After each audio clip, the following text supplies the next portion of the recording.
Kupuju Rolexky, ale nebudu je nosit. Proč? To vám řeknu za chvíli, tak pojďte se mnou.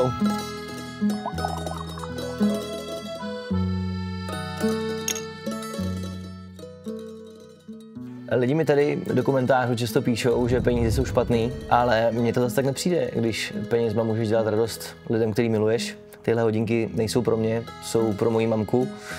Moc si je přála, dostane je k Vánocům. Jsou to hodinky, který Rolex ukončil letos v dubnu, ale naštěstí je tady Kuba, který dokáže sehnat úplně všechno. My jsme ty hodinky pro tebe scháněli 4 měsíce, což je neobvykle dlouho, takže jsem moc rád, že se to podařilo a když jsem ti v říjnu dal vědět, měl jsem z toho velkou radost. Já taky.